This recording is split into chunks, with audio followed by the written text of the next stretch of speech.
Hi everybody, this is Lynn from Gardening from Square One.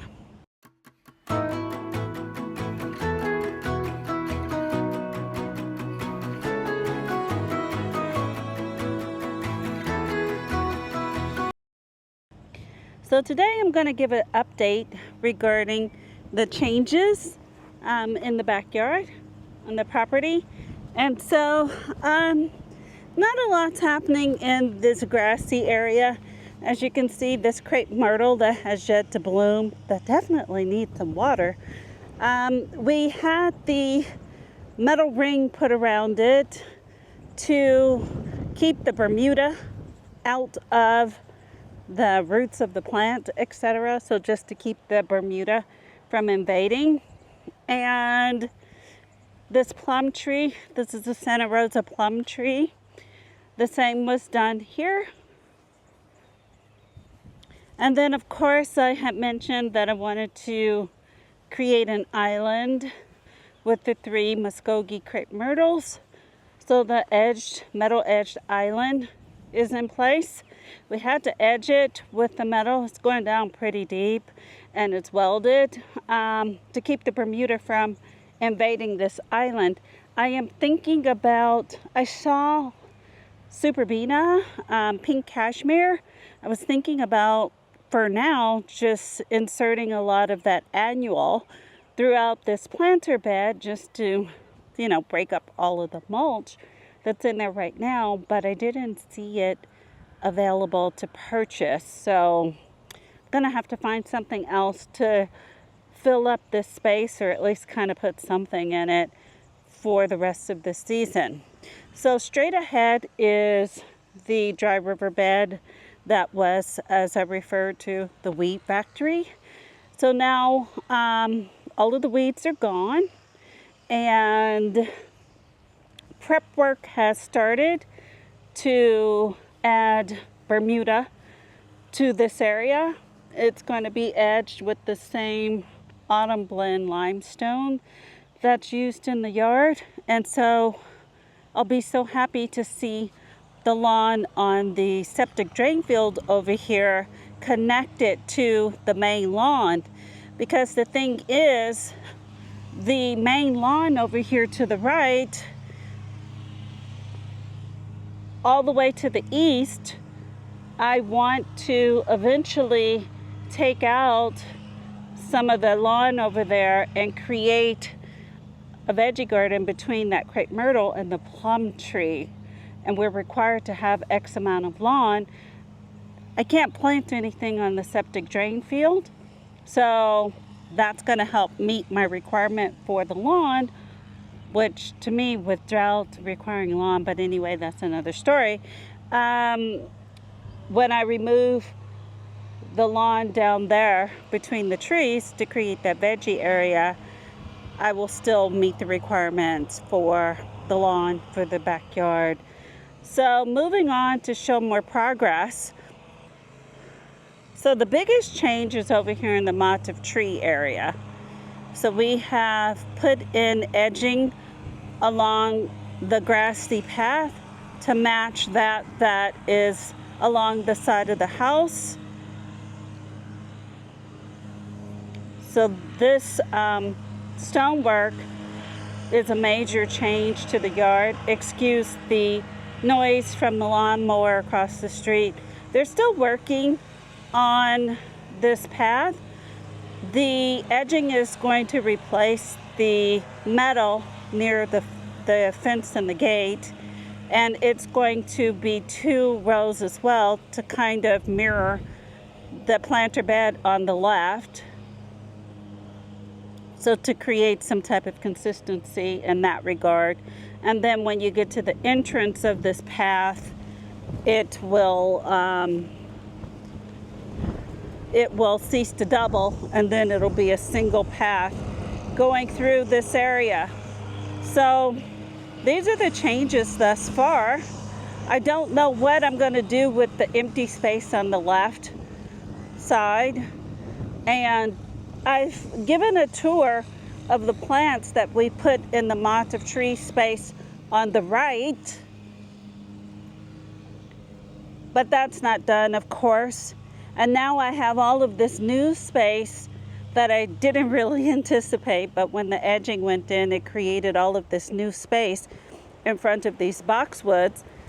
So I'm kicking around the idea if I should put something evergreen and tall in this corner, or if I'm going to put something taller and shrubby in this corner with annuals or something in front. I don't know yet, because at the other corner there's a busy bee vitex and it's bushy.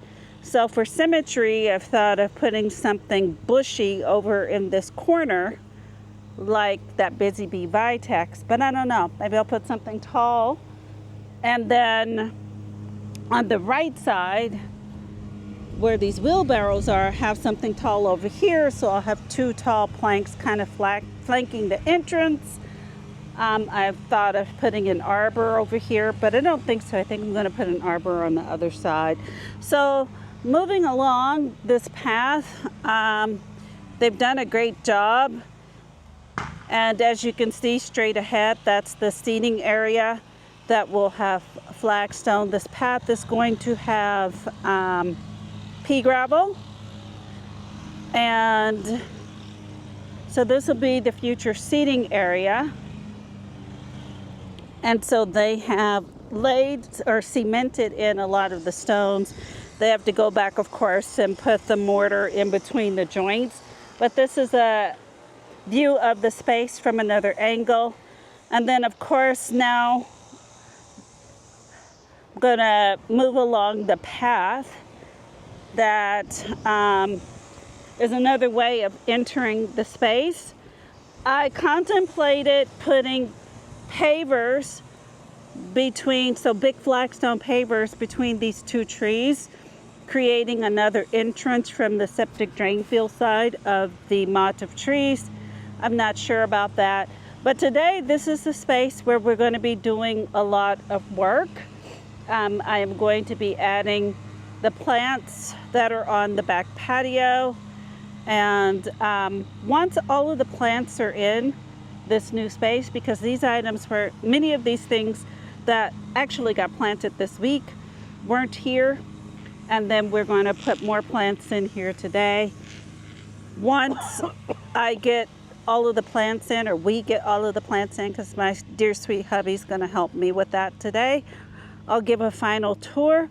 But for now, I'm going to walk back to the patio and show you the plants that we're going to put in today, the ones that I have purchased for the dry riverbed that will be in this space right in front of me between the septic drain field and the mott of tree area. So there's going to, where the flags are, the wall is going to be dividing. So the block wall, you see the blocks on the ground, dividing the mott of trees from the septic drain field. So I'm walking through the future dry riverbed, but I have plants on the patio for that too. So right now I'm going to walk to the patio and show you the plants. So excuse my back patio, it is a mess. But I have some sprinter boxwoods over here. They're not really for the backyard. They're going to go in the front yard somewhere. But look at these Mystic Spire salvia. They've been on my back patio, for more than a week now. I actually purchased 4. These are 3-gallon plants that I bought from H-E-B for $14.97 each. And so what I did was I divided them into 3. So basically, I've got 3 Mystic Spire salvias. They, 1-gallon plants each. And they're under $5. That was such a bargain. But anyway, I am going to divide these to create 6 more Mystic Spire, or create 6 Mystic Spire salvia plants, and they're going to go in the mott of trees today. Over here, excuse my boxes. Boy, this patio's a mess. It's going to need power washing. So the denim and lace Russian sage, they're looking kind of messy right now. I'm sure they'll bounce back once they go in the ground. I have some unplugged Soul Blue salvia. Those I purchased for the front yard. I have some Pugster amethyst that I was going to move to the back and put these in their place. I have some pentas that I got from H-E-B from the grocery store. Aren't they beautiful? Over in the corner, let me get through this mess. I have baby gem boxwoods. I have 10 more. And these will all be planted in the Mott of Trees area today, along with the salvia. The other plants over in the corner won't get planted today. Those are more salvia, the purple ones in the back. And so they are a different salvia. I forget what they are. It's not Miss Expires or anything like that. I forget the variety. I also have some flax, and I have some vinca. And then, of course, in the front, I have more salvia, but those salvias they're going to bloom pink, and I forget what they are called, but I'll show the tags for those in a minute. So we're going to get started right now putting the boxwood and the pentas, probably the Russian sage, and the salvia in the ground. The plants that I just showed you over in the corner, the salvia with the flax and the vinca, those are for the dry riverbed. And so those will be planted after the dry riverbed goes in. But all of these boxwood go in today. Okay, so this is what we were able to accomplish. So these 3 pentas, they were added at the end of this bed. I'm going to add 2 more. I think the space needs 5. So I'm going to add 1 to the right and 1 to the left. I have that in my cart. Maybe we'll pick that up later today. And so we added the 3 pentas, and then the boxwood beginning on, so to the right of the Chinese snowball viburnum. So the tall plant is a Chinese snowball viburnum.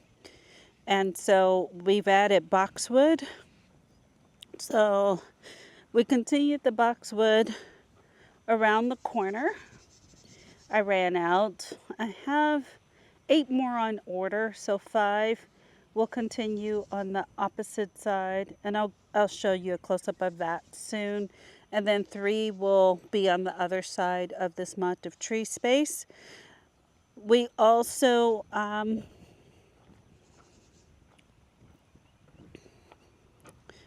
added some compost to this space. We ran out. I have more compost arriving today. This is the Land and Sea compost, so I'm trying it for the first time to see how it performs in my Central Texas garden. So we also added these 2, these are 2 salvia, but they are pink salvia. So we added those, and they need more mulch. I planted them high because this bed needs to be filled in with mulch, like I said, or not mulch. First, more compost and then mulch. But like I said, we ran out. You can even see around the boxwood to the left of the salvia where we need more compost. So we will be adding the compost today to kind of get the level up to where the plants are. We plant things kind of high here for drainage.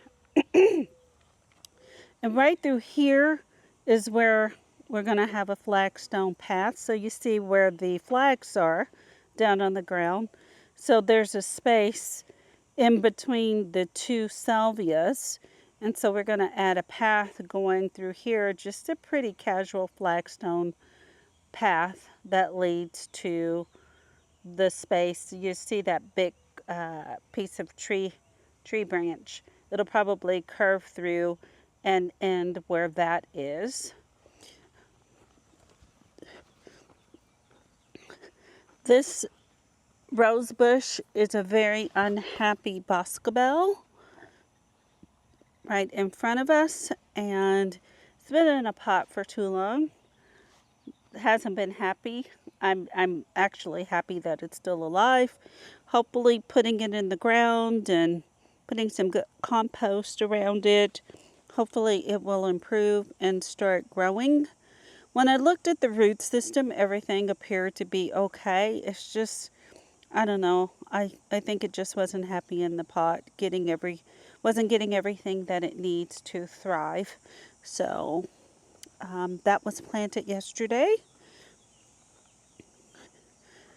Coming around to the entrance to the seating area under the motif trees on this end, we added 4 Mystic Spire Salvia that are planted. Remember, I had purchased 3-gallon plants for $15 at HEB, and I divided them into a total of 6 1-gallon plants.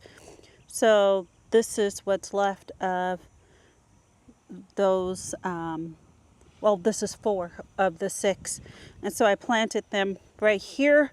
I will probably I was thinking of putting another viburnum over in this space behind those Mystic Spire Salvia. The viburnum will grow up and become 5 by 5.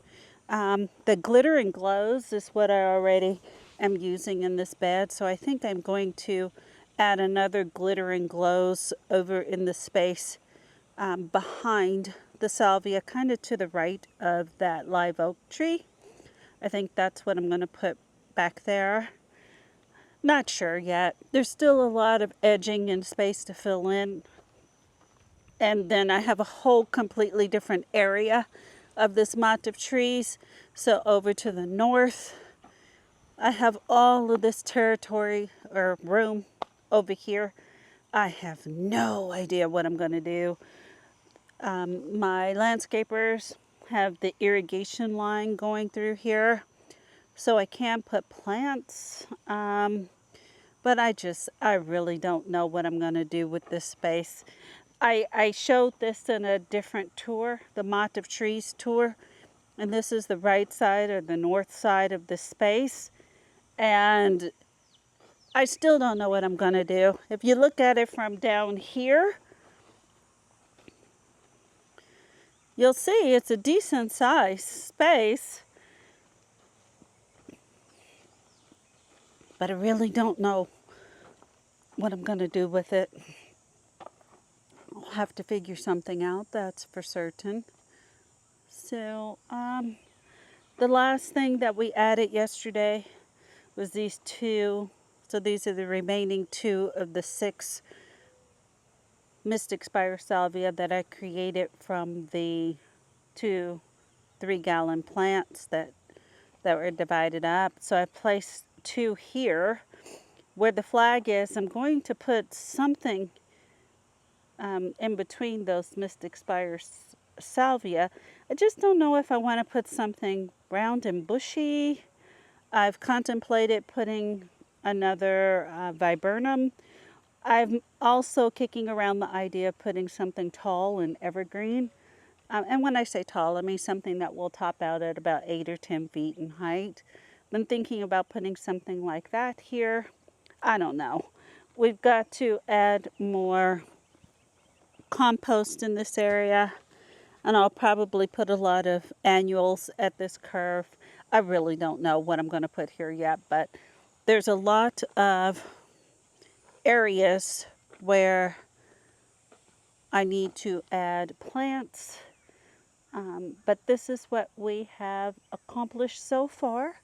So next week I will continue to add plants to this space, and then the path in front of us will be filled in with pea gravel, and then the planting beds will be filled with mulch. And so next weekend I'll provide another update as to how far this project has proceeded and what things are starting to look like. So, well, I guess that's it for now. Thanks for watching. Please click subscribe, notifications, share this video if you know someone that would be interested in the plants, or they're starting a garden from square one, so from nothing, like I have. And I hope you are able to go out and have a great day in your garden. And that's it for now. Signing off. Bye.